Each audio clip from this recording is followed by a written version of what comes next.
The Chicago Bears re-signed a running back, just probably not the one that we thought would get re-signed first. It's also growing rumors that the Bears could indeed trade down twice in this NFL draft and what that could look like for the team. And then we're going to talk about Courtland Sutton and should the Chicago Bears be interested if they do trade down twice and get some more draft capital that could be expendable. We're going to get to all that and more right after this. You are now tuned in to Chicago Bears Central, your number one place for all Chicago Bears news and content. All right, Bears fans, welcome to another episode of Chicago Bears Central, and thank you for tuning in. I'm the host here, Haize. You guys can follow me right off the top at CEO Haize. Let's get into it.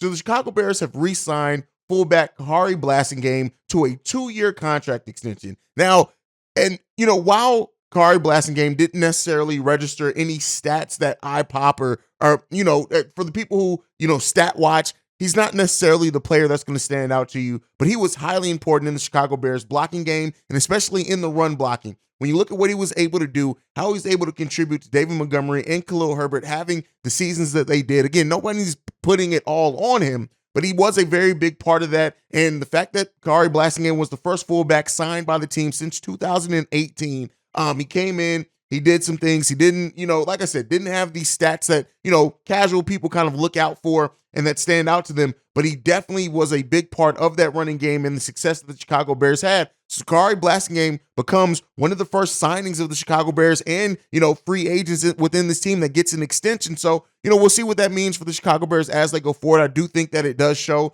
they are still going to be committed to the running game, it being a big part of this team, and they're trying to keep around people who did block in this team, and that helped this, Justin Fields have the running game he did, David Montgomery, Khalil Herbert, and it still remains to be seen if David Montgomery is going to come back, but Blasingame absolutely is a fullback that helps open up the holes and the lanes for those players that helped them have over 150 rushing yards per game last season. So, shout out to Khari Blasingame for getting that longevity here, for getting that extension, and we'll see what it means for him in the long run and what it means for the Chicago Bears rush blocking as well. All right, let's get into the next one. This is the bigger one. CBS Sports, Jonathan Jones has speculated that the Chicago Bears could indeed trade back twice. Now, that's always been a rumor. It's always been something that could happen, but this is the first time we're getting kind of, a source, I guess, if you want to say that, kind of speak on it. Now, let me be clear here. And, guys know what I like to do here is I like to be completely honest in the reports that I use, that I talk about, that I speculate on. The nature of this does seem like pure speculation, more so than reporting as something that he heard, but we'll go ahead and talk about it, and we'll see what we have here. So it says right now that league sources indicated to CBS Sports that the Bears could trade down twice and then trade down again in the first round in April's draft. That would result in the Chicago Bears getting multiple first-round picks in the 2023 draft and 2024 draft, as well as several day 2 picks. And so it said that one league source says this: if the Bears deal the top pick to the Texans, who are currently selecting number 2 overall, the Texans don't want to get leapfrogged for their top pick, and armed with a dozen picks in this year's draft plus 2 firsts in next year's draft, they'll be able to give the Chicago Bears sufficient compensation to get their quarterback in the future. The Bears then may be even in better position to make a deal for the number 2 pick, which the Bears can then get even more compensation back for. Now, again, as I said, a really speculative piece. And this is something that we all have speculated before. Yeah, theoretically, if the Chicago Bears do trade with the Houston Texans, if the Texans want to make sure a team doesn't get in front of them and get the guy they want, the Texans could incentivize with future picks with their number 2 and number 12 overall, I think is what it is. The Bears then could use that number 2 overall to trade down again, hopefully maybe even stay in that top 5, top 6 area to still get their guy that they have on their board, as well as just get and set up the Bears for the future. Yes, this is something that's always possible, right? And I want to be clear here. We know that that's a possibility for the Chicago Bears, and we'll see what it ends up turning out to. But, I ultimately think this. If Ryan Poles does end up trading back twice, if he does end up trading and getting even more picks in this draft and maybe multiple firsts in 2024 draft as well, it goes back to what I've been saying with Ryan Poles. Like, this draft is so important because it can be something that the Bears use to set that foundation for the next decade. It just can't, right? A decade may be a bit much, but in the next 5 to 6 years, for sure, it can be used to kind of set that up and then, open up even more doors, more avenues. The Chicago Bears have tons of of talent they need to inject into this team. And, not all the talent, not all the positions are going to be shored up this offseason. I think sometimes as some Bears fans, they think that everything needs to be answered this offseason. It doesn't. Everything doesn't even need to be answered this offseason for the Bears to be considerably better heading into next year. But you also want to set yourself up in the future. You don't want to bet everything all in one offseason. And so the Bears going into it, getting themselves the most assets now and in the future is going to help them build out the team. It's going to help them call audibles if they need to. It's going to help them evaluate talent and get off of some talent rather than give them high-level contracts as they can keep a solid infusion of younger talent coming into this roster. That's always something that's a possibility in this draft. Do I think the Chicago Bears are going to trade back twice? I mean, it's hard to gauge, right? I think we'll have a better idea once that number 1 overall pick is traded, and then we see what we get back in that trade, and then we'll see, kind of where the projections are for players that the Bears may be interested in around that time. Free agency is also going to help paint that picture as well, hugely for the Chicago Bears. But I will say this, the Chicago Bears maybe, and hearing the rumors that they could trade the number 1 pick during free agency rather than waiting close to the draft, that could be because of the possibility of trading back twice. They could get that initial deal done early on, and then closer during the draft, trade the other picks to trade back again. So that possibility always exists for the Bears. I just don't know how it's going to go, which none of us necessarily know for sure. But at the end of the day, it's just on Ryan Poles to make the best decision to set the Bears up in the right areas, and I do trust Ryan Poles to do so. So we're going to keep it going. We're going to see what the Bears do, and this speculation around the number 1 overall pick is going to continue until it actually is traded, and then even then, depending on where the Bears do trade, we could be opening ourselves up for even a second speculation season on if the Chicago Bears are going to trade back again. All right, now, we have another possible interest for the Chicago Bears. Now, I know this is not going to be one. This is not and I've said it before, I've kind of tried to set the expectation that the Chicago Bears may very well not be going after the high-level wide receiver talent that some of us want to. The T. Higgins, the A.J. Browns, the Jacoby Myers. It may not be that, right? Which are the players that the Bears are hoping for. T. Higgins seems like he is not moving. They are not moving T. Higgins. Some also have hopes for D-Hop. I don't know if the Bears make that level of move to give up that level of assets, but one player that they could potentially go after is Courtland Sutton. Now, this is a player that during the draft combine, it's been heavily rumored that the Denver Broncos could move on from him.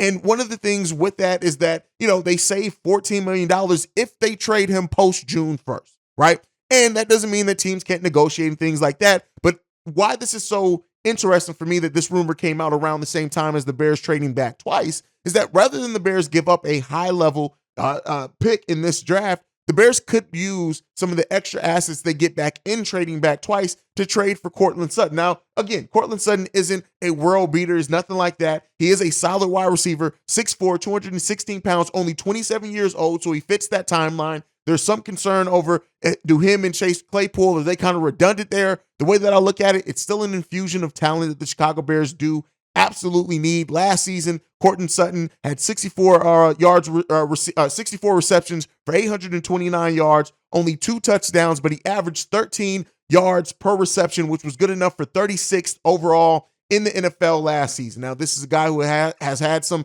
injury concerns and things like that in his career. He's only had one over 1,000-yard receiving season. But I think the biggest thing here is that if the Bears were to make a move like this, it would more so to be to add depth to that wide receiver core rather than it being the move that is, like I said, a world-beating move or a huge wide receiver move at all. This would be a depth move. Now, the amount of money included in that's kind of the biggest question there. Is Ryan Poles going to want to pay that amount of money? But again, it's definitely a possibility. It's definitely somebody who could be on the radar for the Chicago Bears, especially considering the incentive that the Denver Broncos would have to trade a player and save that amount of money on their cap. But again, I don't know. I like to report on everything that's a possibility and speculated out there, but I don't know. Man, I just don't know. It gets Justin Fields a bigger body for sure. The compensation could be the toughest thing to figure out in that area. But, if the Bears do add more talent to this wide receiver core on top of fixing the offensive line, you can't necessarily be mad at that. It's not necessarily huge long-term money either. The Bears could get off the contract if it doesn't work out, but it gives them some maybe insurance if Chase Claypool doesn't work out or doesn't get a contract extension, some things like that. So, there's enough conversation around it to be made to say that maybe this is a move that the Bears would make. But if I had to put my stamp on it, I'd say that it's probably less than a 40% chance that the Bears make a move for Courtland Sutton.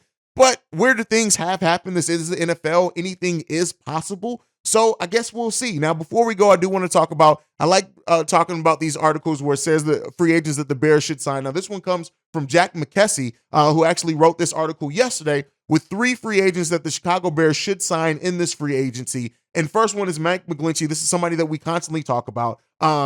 We need blocking and offensive line is our key thing that we're looking for in this offseason. He can come in, play right tackle. He's been a solid starter. He has his issues, as every player has their issues. But again, another player that you're going to see consistently on lists for the Chicago Bears. The next one up is DJ Chark. Now, this is a guy that I would not mind at all the Chicago Bears bringing in. It really just depends on what the money has to look like. But if the Bears do acquire him, it would be much like I said with Courtland Sutton, right? It's not necessarily it's not a number one. You're not like completely changing the outlook of your wide receiver core by bringing him in, but it could be a nice depth piece as well for a player. Could definitely be that. I mean, but I'm looking at it and saying, like I said, I wouldn't be mad necessarily if the Bears acquired DJ Chark. I would not be mad at that at all. That's not something that I'll look at and say, Chicago Bears, what are you doing? But there's enough concern around him. Yes, he's 26 years old, 6'4", 205 pounds.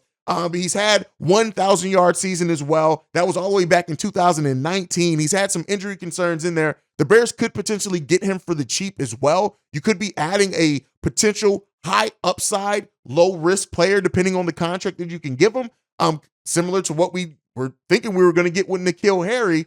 But, so the Bears could do that. But I look at this as being a move that definitely adds some potential talent, but it does bring about its own heavy concerns in that as well. So, Chark did have a strong start to the season. But I don't know, man. I don't know. He could be an X factor receiver for the Chicago Bears, but again, not necessarily somebody that I'm looking at and saying, hey, this solidifies our wide receiver core for the future.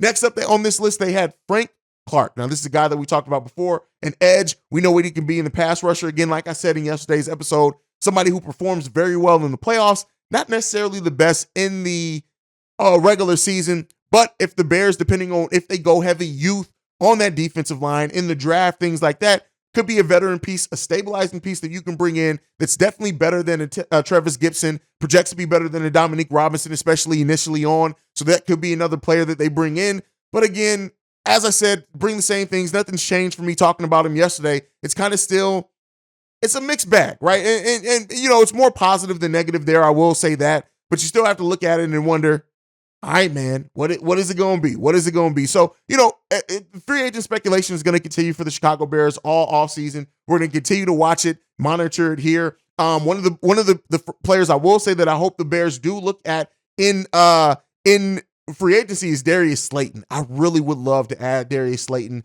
as a wide receiver to this core. I do think that can very well help the Bears a lot. But again, we'll continue that speculation. Free agency is here.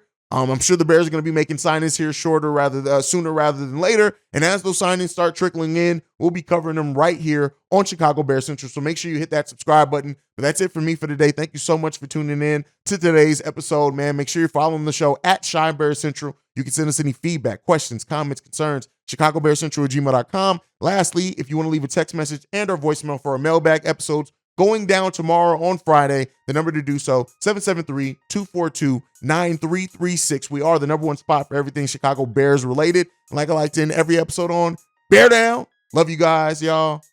Peace. This has been a presentation of the Break Media.